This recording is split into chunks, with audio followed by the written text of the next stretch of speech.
So my name is Bradley Compton, and I'm going to be speaking to you about Leon Battista Alberti. He was born February 14th in 1404. He was born in Genoa, Italy. He died April 25th of 1472. When he died, he was 68 years of old. He died in Rome, in Italy. His nationality was Italian. He was best known for his architecture, linguistics, poetry. He was very, very noble and respected in his community. He was also, some of his notable work was the Tempio Malestino. Probably, I'm going to butcher most of these words just so you're aware. The Santa Maria Novella. He is very, very popular. That's why I decided to write about him, because he wasn't like one of the famous ones, but he was definitely someone who I took interest in. So I'm just gonna go ahead and kind of go over like his life, where he was born, stuff like that. So like I mentioned before, he was born in 1404. His mother was not known, but his father was a very, very respected and wealthy person who had actually been exiled from his own city with his son. They were allowed to return in 1428, which I thought was pretty interesting that they were exiled. Alberti was sent to boarding school.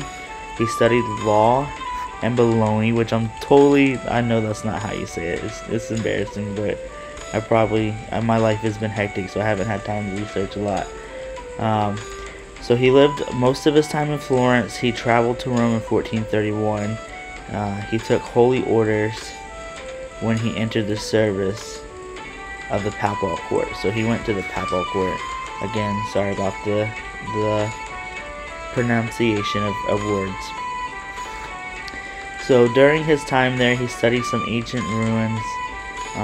That's where he took a lot of interest in the architect. He was strongly influenced by the form of buildings, which he also actually designed buildings later in his life. So Alberti was kind of like gifted. A lot of people respected him. He was tall, strong. He's got a lot going for him. So he studied a lot of math and was actually considered a really good mathematician, which also helps him a lot, obviously, with him being an architect. There's a lot of math involved in that. So that really helped him a lot, and that was something he took a lot of interest in. Alberti wrote a Latin comedy at the age of 20 that was acclaimed as discovered work of a Roman playwright, and was still published as a Roman work in 1588 by a famous Venetian press of the Aulus Manutius. The interesting thing about his play, though, was not necessarily the form, but of the classic authors that absorbed Alberti as a youth and throughout his life. The literature of ancient Rome opened up for him the vision of the urbane, secular, and rational world that seemed remarkably similar to the emerging life of the Italian cities. In 1428, he received his doctorate diploma in canon law. He chose to accept a literary position as a secretary rather than pursue his legal career. By 1432, he was a secretary in the papal chancery in Rome, which supported several humanists. He had a commission from a highly placed patron to rewrite the traditional lives of the saints in elegant classical Latin. From this point on, the church was to provide him with his livelihood. He took holy orders, thus receiving an addition to his stipend as a papal secretary. Alright, so now that we talked a little bit about his early life, let's get into some of his, kind of his well-known, his most known things that he's done in his life, what he's created and sculpted and designed, because he was an architect.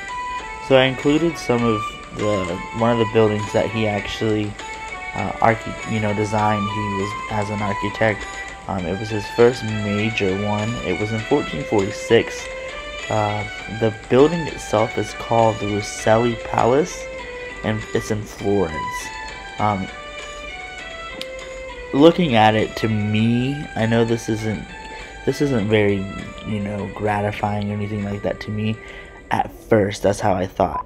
But after looking at it, if you look at it, within depth, and I've attached a picture so you can see, there's just, everything is like symmetrical. There's nothing out of place. So that it actually is very, very creative and very nice and easy on the eye. Because if something was out of place, obviously that would kind of ruin the whole building itself. So at first I was kind of just like, okay, this is just a typical building, but after looking at it for a little bit and analyzing it, it's actually really a great masterpiece. So from here you're gonna see a couple other of his works, his architectural works.